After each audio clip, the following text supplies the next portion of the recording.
Hey guys, I am coming to you today to just say, hey, thank you for your care and concern. I'm doing so much better since my October, November into December journey of illness and pneumonia that many of you know about. Um, and I have been getting a lot of questions. So right now I'm going to read one. She's asking about oxygen. She says she's on oxygen and wants off, but seeking direction. So I am not a medical doctor, but I can tell you what my doctor told me to do. And you can then ask your doctor if that would work for you. When I came home from the hospital after 2 different stays, so I had pneumonia in October, came home 3 weeks later, went back for a week and had pneumonia still. It had not cleared and had the ground glass opacities in my lungs and all of the above fun stuff. So I went through 3 rounds of antibiotics, antivirals, steroids, all of that twice. Yay, yay me, overachiever. That would be me, right? And so when I went home with oxygen, I mean, I was just glad to go home. I didn't even care that I had to be on oxygen. I think it was set on 2 liters per hour at that point, set on 2. My instructions from my doctor, and I think these are fairly standard, but my instructions from my doctor was when I could move around the house, get up and wash dishes, sleep all night long, all of those things in between, and my oxygen level saturation stayed 94 and above consistently, no matter what I did, then I could go down by a ½ liter. And so it took a few weeks and I went down to 1.5. And I was on 1.5 liters for quite a while. And then again, kept monitoring my oxygen saturation. And when my oxygen saturation stayed at 94 and above during what I would say work and play and sleep, right? Like, I wasn't doing a lot. I was on that, 25, 30 foot cord of my oxygen concentrator, but walking around the house, taking a shower, washing dishes, and then sleeping again, because at night mine would drop. That was my biggest problem, was it was dropping really hard at night. So, and of course, when you're active, it drops a little bit too. So once it stayed at 94 and above again, then I dropped it down to 1. And I continued doing that until it stayed at 94 and above, and I dropped it down to ½ Now, when I did that one, because I was still having a lot of drops in my sleep, then I went ahead and kept it at 1 in my sleep and a ½ liter during the day. And that seemed to keep me at 94% oxygen saturation when I would test with my oximeter during my daytime and during my sleep time. And then eventually, I mean, it was just literally maybe 2 months later, I was on a ½ liter during the day, and it was staying above 94 all the time. So then I went ahead and went off of it during the day, and I would still be on, I think I was on 1 at first asleep, at night during the night sleep, and then I went down to a ½ But I literally probably stayed on it at night another couple of weeks, maybe at least, because I was off it during the day by Thanksgiving. But I think it was well into December before I was off it at night. And I did have a sleep oximeter that I wear on my finger, and it just stays on all night. And then it feeds information to an app. So it would tell me what my numbers were during the night, because of course I wouldn't wake up and know. So I was using that sleep oximeter during the night and then my daytime oximeters.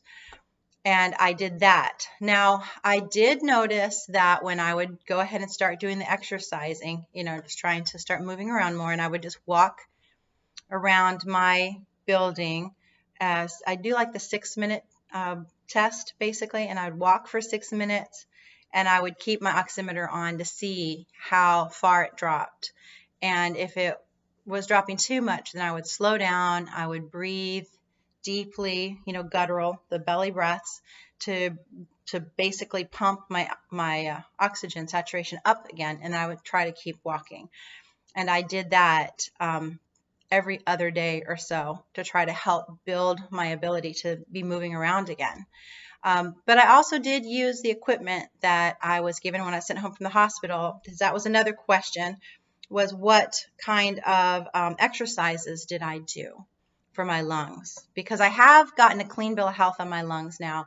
I had another x-ray done mid-January, mid to end of January, and it was completely clear. So I was just so blessed, because I was really scary. You know, those are the kinds of things that can last a lifetime. So I was really blessed with that. But I have been very actively working towards it. So you get sent home from the hospital. Most people do. I did. Got sent home from the hospital with this, which this one just does your in-breath. So you try to raise it when you breathe in. So we breathe everything out.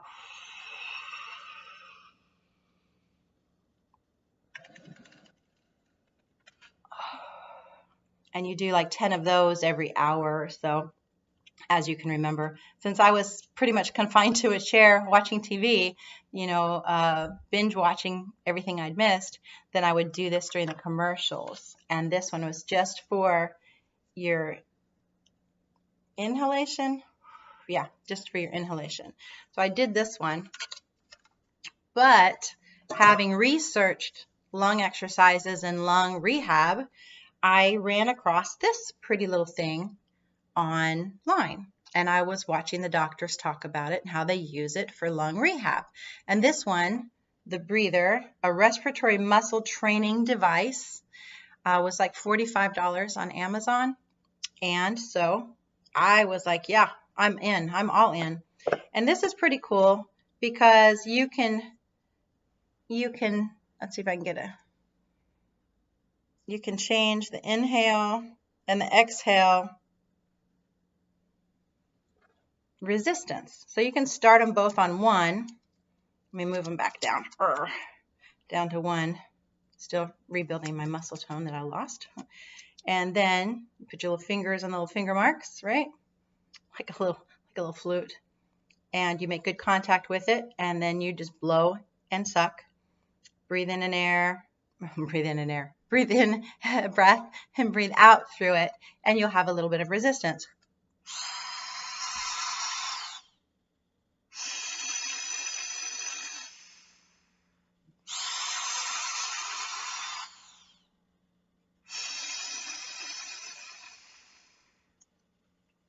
What's really cool too is this has an app on your phone, a free app, so you can track what level of inhale and exhale that you're on. So when you can do it without a lot of pressure, so it'll tell you what zone to be in, then you move it up to the next level of resistance. Now this one is specifically for rehab. So this is for rehabbing your lungs. This is the one you want if you're going to be rehabbing your lungs. And this is the one I've got, and I still use it actually. But once you went through all, let's see, there's 6 levels on the inhale, 5 levels on the exhale. Once you've gone through all of those and you don't feel much resistance anymore, then you can get this one, the black one, which is called the Breather Fit. Now this one is actually not for rehab. This one is for those people that are athletes, or they're really trying to condition their lungs. So I'm not just getting better, I'm getting better than I was before I got sick, right? So this one's the same way. It has, let's see, 5 levels on the exhale, 6 on the inhale of resistance. And it's the same. Let's see what I'm set at. I'm set at 4 on inhale and 4 on exhale. Let's see what this is, the difference in this one.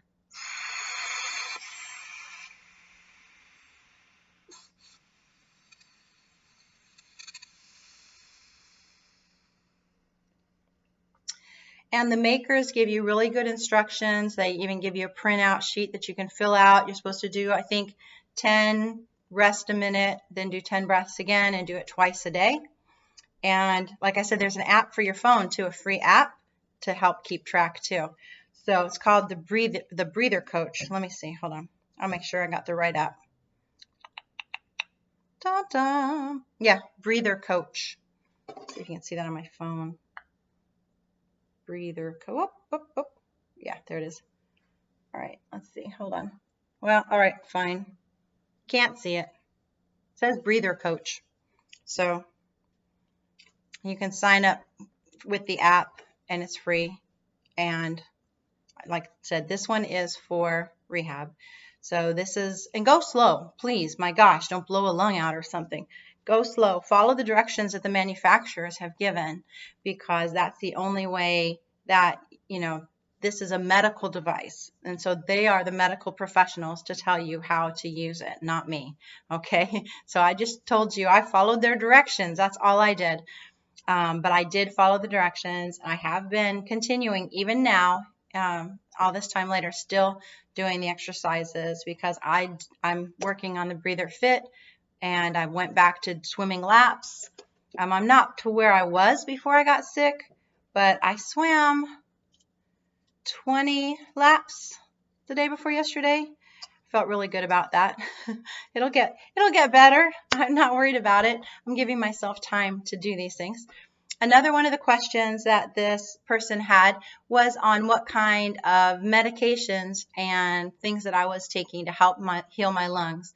My doctors prescribed Mucinex, actually, the blue and white one. They prescribed that one to me. And they also prescribed Tessalon Pearls in case I had any pain, which I don't remember. I'm looking at my vitamin basket. Let's see if I still have that up here. I don't remember what the generic name of that is, but they prescribed me both of those. And so I took those as I should. I also have, I don't take them now, nightly, well, twice a day I would do a breathing treatment. They sent home the little albuterol something else mix that I put in my breathing treatment machine. What is that called? I don't remember what that's called. I'm sorry. Anyway, I'll have to get back to you on that one. But I did that twice a day too, once in the morning and once before bed, to help my breathing get better. The less stress I was putting on my lungs, I felt like the faster that they would heal. And they still had me taking the vitamin C, vitamin D, vitamin B12, and zinc that they had me taking in the hospital. They had me continue those as well. So like I said, I wasn't taking things that my doctor didn't prescribe. I was taking all of the vitamins and medications that they prescribed to me. So I was following my doctor's orders. So I suggest you do the same, or at least ask if there's a protocol for you now in your lung rehab that you can be taking. And I did buy, and I still have it, the herbal teas and things that you can buy. There are some specifically like Breathe Easy and stuff like that. I do have those, and I do use those too. I don't think it hurts me to have the herbal teas. I really enjoy them, and maybe they'll help you too. I don't know. Everybody's body is different. But what I basically did was just follow my doctor's instructions with the medications and this little guy right here. And then, like I said, I added on myself doing the exercises with the breather. And I've had a really great recovery on my lungs thus far. It doesn't mean I haven't had any other issues. I have had a lot of hair fallout. A lot too. I mean, a lot. But that's normal when your body goes under a really huge stress. You can do it just from like a fad diet, or childbirth and pregnancy, or surgery, or any kind of hospitalization. And of course, I was hospitalized twice and highly medicated both times. So it's a small price to pay. If it all falls out, I will just put on a wig, and you guys can see me in all kinds of crazy looks at that point. But it has slowed down. It started falling out exactly 3 months, almost 3 months to the day of the day I started running a fever, which was October 1st. And then January 1st, that first week of January, I started having hair everywhere. So I started having a lot of hair loss. I did talk to my doctor about that too. He recommended I take biotin, a really high dose of biotin, and I'm taking that as a supplement under his direction, and continuing with the other vitamins, the C, D, B12, and zinc that they already had me on. And then, like I said, now I'm just trying to be more active in order to continue my healing journey. So I still take it easy on myself. I'm trying to eat in a nutritious way, and I'm trying to do exercise and move in some way every day. It's not the same every day. One day it's a walk, but then Some days I get to the gym, some days I go for a swim, but it's whatever I can do that day to get moving. And that seems to be helping me recover. And I pray that it helps you guys recover too. I mean, this is a crazy journey that we're all on, and my heart is with you. We're still working through it. So continue following your doctor's advice, and if I can help in any way, reach out. Thanks, guys.